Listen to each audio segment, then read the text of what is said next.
Hello everybody. Thanks for visiting my channel again. Today I need to get rid of some urgent remarks concerning how to write an academic paper because I am sometimes really overwhelmed by your ideas and I don't know where you get them from. And so I want to get rid of some comments. A warning, please, first. There is a mass of recommendations about how to write an academic paper and scientific papers, and you read them all along. The internet is full of them, and so on. Now, unfortunately or fortunately, depending on your point of view, we have a freedom of opinion. Everybody can publish his opinion of recommendations. And now that's not forbidden, that's very often really good, but now unfortunately people cannot forbidden to read the opinions of others and apply them to situations where they are completely unfit for. If you read things somewhere, sometimes from really wise and prudent people, please use recommendations for the purpose and in the surroundings where they are meant for. So it sometimes depends on who has written a recommendation and a manual for which purpose. If you take things out of their content, text, and bring them to a completely unfit situation, then you can turn even the wisest recommendations into complete rubbish. And that is unfortunately a hobby of many people. So most of these things are rubbish if you misunderstand and misinterpret them. So they do not need to be nonsense, but you apply them for situations where they are absolutely not written for, especially when they are written for absolutely other disciplines. So what can you do? Huh? The answer is, well, there is a means what you can do. You can use your brains and try to understand. Huh? That would be really great. Try to understand things. When you read recommendations, do they fit your purpose? Try to understand what what the writer wanted to say and for which situation and why that makes sense and when it does not make sense. So try to find out if the recommendations in a certain specific manual guideline serve the purpose and the needs of your paper. Let me bring some examples. Imagine you intend to write a paper on a problem in a natural science. I don't know if you know what natural science are. Physics, chemistry, but sometimes also mathematics, technology might be affiliated to that, and all these things. These sciences have specific characteristics. When you have to solve a problem there, you have a problem. And if you then solve it, you do it by an experiment or by a mathematical proof or by something like that. And then the consequence is surprising. Once you made your experiments and you established your solution, the problem is really solved. It's solved. If you once do that little experiment with an apple, falls down towards the earth, Sir Isaac Newton, and then you show it can be indefinitely repeated, so it seems to be a general valid truth, then your problem is solved. Nobody else will ever have a problem with your problem.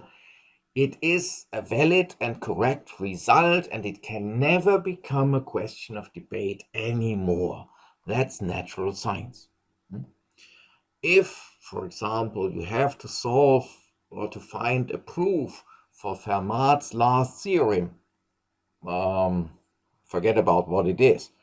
It is a mathematical problem which has remained unsolved for hundreds of years. But if you have found a valid and unquestionable solution to that problem, it's no longer a problem anymore. Congratulations, hey, you are a genius, you solved the problem, it's all over and done with for the rest of eternity. Once and for all, never again relevant. So gravity and laws by Sir Isaac Newton, yeah, if you can show these things are right, then they are right. You can later try to find out if you find a more elegant thing, that's a new problem. Or if you can find situations where Sir Isaac Newton's laws do not describe reality adequately enough or so, but if it's a valid solution, it is a valid solution. You can never question it anymore. This is the outcome in a natural science. So the logical consequence in a natural science problem is, if you want to deal with a problem which somebody else has already solved, you have no problem anymore, you can achieve nothing which is worthy. You are simply doing unnecessary work, you waste your time, you waste the time of your readers, you waste so many things. Especially you waste the money of your employers for the working time. These experiments would cost thousands and hundreds thousands of dollars or euros, so you would also waste their money. That makes it necessary that if you write about or want to write about something like that, you will investigate if the problem has already been solved by others. And so you will look through all the literature and make your literature review as a first step of your research project. Now, if you find out your problem has already been solved, then you skip the whole project and say, okay, let's cancel my topic and think about becoming a monk and going to a monastery and spend my life in sorrow and bitterness there. Or you find out a certain part of your problem has already been solved, so you only need to solve the rest. You can build on the results of the others. So that makes it necessary that you make a literature review. And that is the reason why manuals, if they were written by somebody with a background from these disciplines, recommends you to begin with a literature review. But now, surprise, you are perhaps not dealing with a natural science problem, and so then this strategy would be completely wrong for you. What, for example, if you write in another discipline? Imagine it is not physics, it's not chemistry, it's not a statistical question or something like that. It's something, for example, in the field of history. For example, let's invent something strange. The history of the Austrian-Hungarian Empire. Hey, hey, hey. Now, we probably can assume there will be many things which you can write, but the first question is, can a topic like the history of the Austrian-Hungarian Empire ever have a one single eternally valid solution? Is there only one possible history of the Austrian-Hungarian Empire?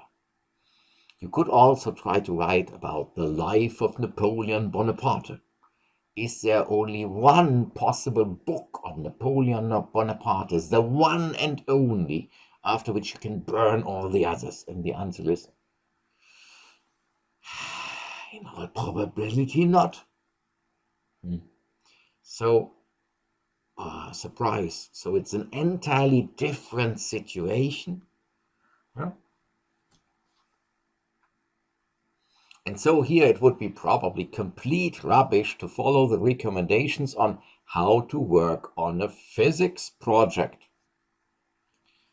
Here it would also be complete rubbish to have a chapter literature review, what I found out in literature about the history of Austria-Hungary, and then chapter 3, my own ideas on the history of Austria-Hungary. That's complete rubbish, because here it would be rather different. You begin with the foundation of Austria-Hungary, When did it happen? Well, that could already be discussed. Let's say it started in 1867 by the new constitution of Austria and Hungary under Francis Joseph I. I do not know if that's completely right now, but at least you start with what was the beginning, what happened in the next decade. So you would have to ask yourself, what chapters do I have to make? And you would probably discuss many simple questions. So the pros and cons would have to be discussed. If there is some open question where you have to find out the truth, it's probably a small question. For example, what were the reasons of for the foundation of Austria-Hungary? So why did the Austrian emperors change the constitution of their empire into making it a double monarchy instead of a single monarchy? There will be arguments, there will be different facts, you will have to describe an overall picture. But what is complete rubbish is to say, Chapter 1, what have other authors thought about the situation? Chapter 2, what did I think about the situation? Chapter 3, what do I now think about the situation? That is complete nonsense. It's absolutely inadequate. It shows a very, very, very deplorable state of mental health to do such a thing. To write 400 pages about what all others authors thought about Austria-Hungary, and then to begin at the start again, and now my own ideas. So constant repetition, and first 400 pages without any own idea and own comment, so without any brains, and afterwards masses of brain power wasted on nothing. So don't do that. Different research disciplines require different strategies. Next thing, the research topics are also different. In natural science, you have usually one question to solve. That is completely sufficient often for a doctoral degree. So for PhD or however they call it, the doctor title. One question. One. Exactly one. Only one. Let's say the speed of light when it travels through water. Will it be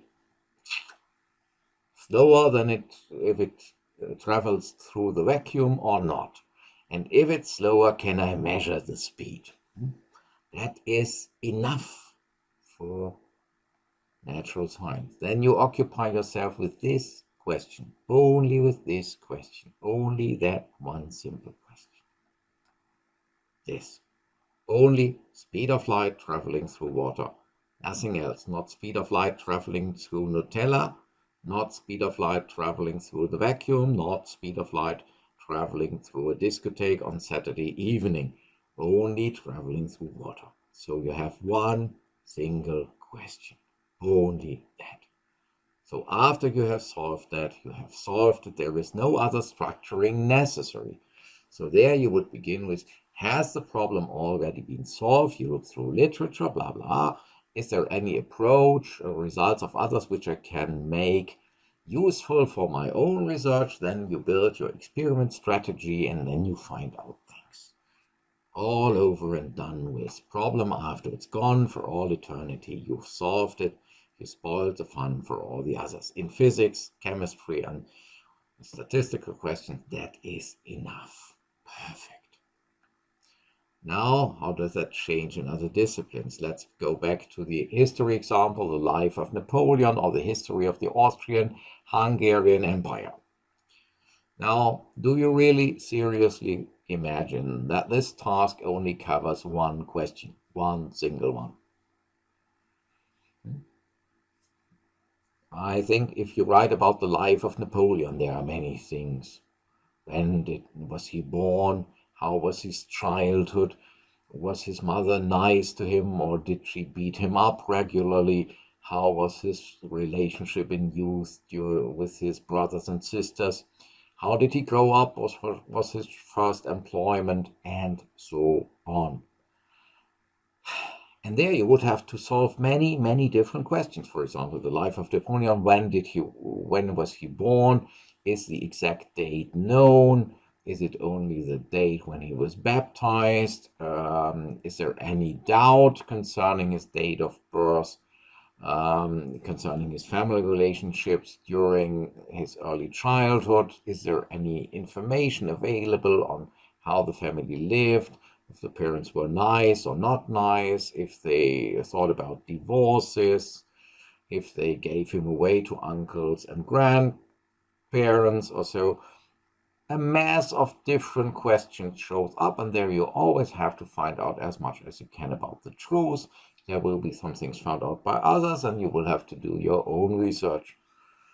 So that is not only one question. The same with the history of the Austrian-Hungarian Empire. Even if you say it began in 1867, then it ended in 1918. So that are 50 years approximately. A mass of things happened there. So if you go into details there, you will have to write about a mass of things, not only one question. So here the question for structuring will be a bit different. How do I arrange my stuff in a logical sequence, for example? With the life of Napoleon, do I begin with his death or with his birth? It's rather a question. Or do I write in a chronological order, or is it best to describe his education, then to write a chapter about his attitude towards his whole life concerning technology, about his mindset and opinions about freedom of press or something? So that is the question then. How do I structure my stuff in a logical way? What's the best way to cover my topic systematically? So which things should I write first and which afterwards? That is then your task in such a kind of topic.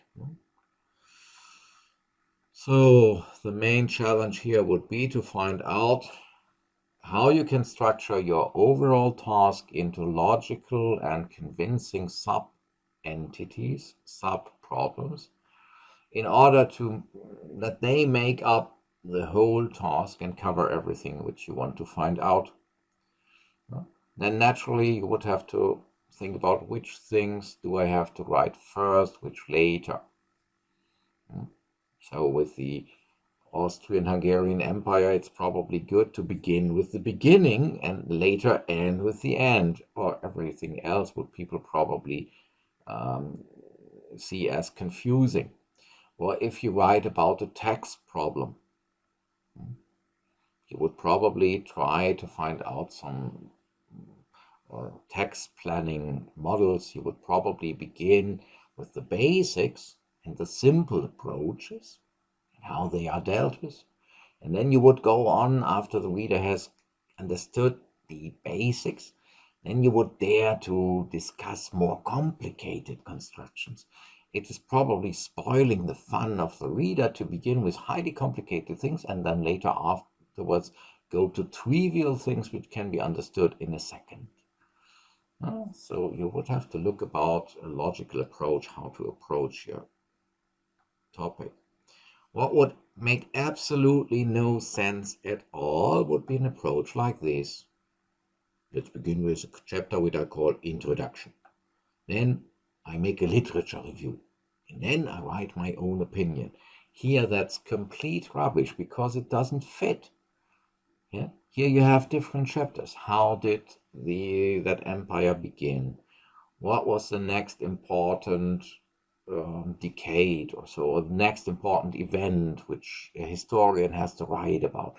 And what could I gain as insights from other sources? What are my own ideas? Naturally, you do not separate that. You discuss every sub-question when it arises. The life of Charlemagne, I believe there is a dispute about his year of birth when Charlemagne, the founder of the founder of Germany and France, in certain way, when he was born.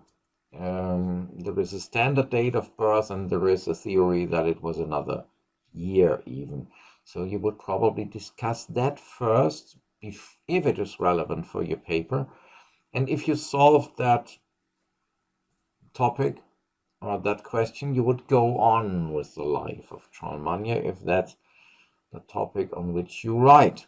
You might perhaps say, okay, we cannot find it out. So your result would be you have to leave the question open. Sometimes the historian would have to do that.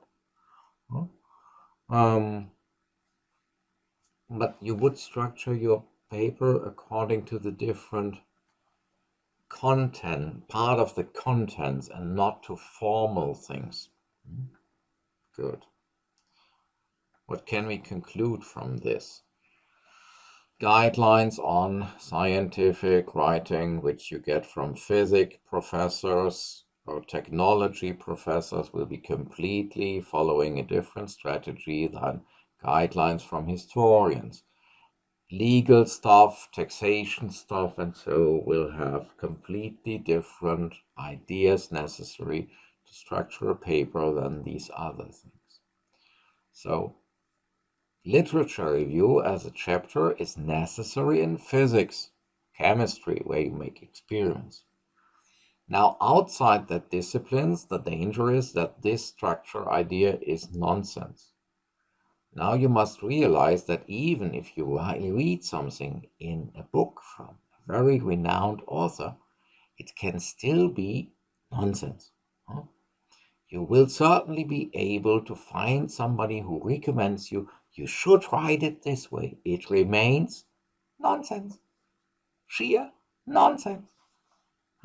Now it's your personal decision and your personal responsibility if you want to stick to nonsense because you found somebody who recommended nonsense to you. If you were too stupid to understand that certain recommendations were not meant for you, sorry. So that's just because nonsense remains nonsense. Even if you even can find somebody who tells you nonsense, it remains nonsense. You will even find, or you will, for example, find books, and you will find many sources which tell you the earth is flat. And now the surprise is the earth is not flat. So use your brains when you read something. So when you have an academic, so not a scientific, not a natural science topic, but an academic thing, which is rather more intellectual, like history, legal discussions, there is no valid solution for eternity for a legal problem. Society, things change. For example, it was a valid topic 2000 years ago in ancient Rome. If somebody is a prisoner of war and is made a slave, what happens to him and his owner after a peace treaty is concluded? That was something where Roman law experts have established legal principles. Now, unfortunately, the whole problem, or better to say, fortunately, the whole problem has been overcome by historical development. Nowadays, prisoners of war are no longer made slaves. So the problem of the Romans is only of historical interest. Their solution has fallen away. Things have changed, thanks to God. So when you have to make a structure, your task is completely different from what physics and chemistry require. You will have to ask yourself the problem which I deal with, into which logical sub-questions or smaller problems can I split that up? And then how can I arrange that into a logical way? And usually you have different ways how you could classify and systematize or split things up. So you have to look what is the most adequate way to structure the thing. Then you would ask yourself which smaller portion, which sub-question will I have to analyze and explain first? What must come later? For example, if I need to clear certain principles before I can use them, then naturally you begin with examination of these principles and then you go to more complicated things. So that's the question, to analyze what are the different parts of your problem in such a field of academic research. The next thing, if you structure a problem, then you make headlines in a structured draft. And now a good headline is a headline which reflects what you are planning to do in the chapter. So not only a rough, a word with only a general meaning. A good headline shows you and the reader what is going to happen in the chapter. So, and it shows the function of the chapter for the whole paper. So, what's meant by this? You have to restrict yourself when you write a paper to the necessary stuff. You write about your topic and not about everything about everything. So you have to avoid the temptation to write into a chapter things which have nothing to do with your topic. The recommendation, if you can leave something out, leave it out. If you do not need a certain statement in a certain chapter to prove that what that chapter needs to find out, then leave it away. It's not necessary on that page, so skip it. If you need it later, bring it later. If you need it never, bring it never. But if you don't need it at that specific spot of your paper, postpone it or leave it out completely. If you really like the information and say, but it's so nice, I found it out, I'm so proud, and so make a footnote and say, if whoever is interested in that detail, you have additional information on that detail, that's possible. But in the text, in the main text, restrict yourself to the things which are really necessary for your argumentation, for finding out what is discussed at that point, and nothing else. The reason why so. What happens if you don't follow that recommendation? So if you just formulate a structure without thinking on the details, what is going to happen? Let's say your topic is now corporate taxation in Japan, and you plan to begin with introduction, always nice, and to begin with first subchapter, history. Now what happens later?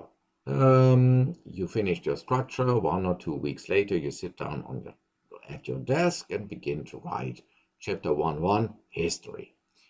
Now you think, today my task is to write about history and Japan and taxation. Now you will write down probably everything about the history of Japan and the history of taxation in Japan and everything about everything which you can find. So your subchapter 1.1 will drown in information. Most of it will have absolutely no importance for your topic, corporate taxation in Japan. You will write down a heap of things which are not necessary to understand your topic, corporate taxation in Japan today. So what happened is you had a headline, history. You sat down at the desk, said, okay, now I'm going to write today about a chapter about history. So you assembled every available information about history of taxation or history of Japan without any brains. Everything ended up on paper. Nothing had to do with your topic, only 1 or 2 sentences. So you spoiled the fun for the reader. You had many deviations from the topic because you wrote let's say 20 sentences and 18 had nothing to do with the topic. The two necessary sentences were overlooked now by the reader, and you confuse the reader because the reader for the whole time desperately looks for the connection between what you are writing there and your topic. The reader always suspects you must have had a reason for writing that. But what does that have to do with the history of with corporate taxation in Japan nowadays? The reader looks for a connection, and there is one. And now the reader will be strongly disappointed by your paper. So avoid that. You are only allowed to write about history as far as this has a concrete importance for your topic. So it would be far better to remind yourself and the reader clearly why you intend to write about history. So, historical developments necessary to understand corporate taxation in Japan today would be far better. So to try to bring into the headline not only what is meant there, but also why it is needed, helps you to restrict yourself later to the things which really have to do with that part of your paper. If you have the idea, okay, I want to write about history, but why? I only want to write about history because there are some historical things. Without them, you can't understand the corporate tax law of Japan today. So then you would try to express that in the headline. Historical background which is necessary for understanding today's Japanese corporate tax. And then you would always restrict yourself to these details in history without which you can't understand Japanese taxation today. So you would not write about who the first fiscal minister was, if he liked his wife and cat. You would not write about when the first tax act was printed, who printed it, if it was cheered by the public at the time when it was published, because all that has no bearing for today's corporate tax law. And your headline, historical developments as far as they are necessary to understand today's corporate tax, would prevent you, keep you away from doing such deviations. And that's important, ladies and gentlemen. So, to sum it up, in papers on academic things like history, legal stuff, taxation or so, chapters like literature review and such things are absolutely unfit. They are not even recommendable, they are forbidden. Then, number two, you have not only one question to solve. You usually have several sub-questions, so your task is to find out the structure of your problem. And the structure of your problem will be the structure of your paper. What do I have to find out first? What is the next thing I have to find out in order to give a good solution for the topic on which I write? And then you have to find the good headlines which prevent you from deviations and make you clear, so that you reflect about why you want to write this particular subchapter at this particular point. Otherwise, you will go astray and write too much, everything about everything, and the important things, I can promise you, will either be left out by you, or the reader will no longer be able to notice the important two sentences among a heap of 200 unnecessary ones. So that is what I have to say you today. Please keep that in mind. Try to understand what I wanted to tell you. And please avoid certain things which I not even want to repeat now. Um, so if I ever find structures where people do things like literature review, you will make me very, very sorry. And you should not try, you should not want to make me sorry. Because if I think you want to make me sorry, a natural instinct is that I then want to make you sorry too, and at least that is what you don't want. Okay, so thank you very much for watching. It was a pleasure to talk your ears off. I hope you understood the basic message. That's naturally always necessary to get adjusted to that and to forget strange, wrong ideas, but try to understand the why and how. Okay, thanks and hope to see you soon again on this channel. Have a nice day, a nice week until we see each other again here on this channel. And wherever you are at the moment, I wish you the best. Ciao and goodbye.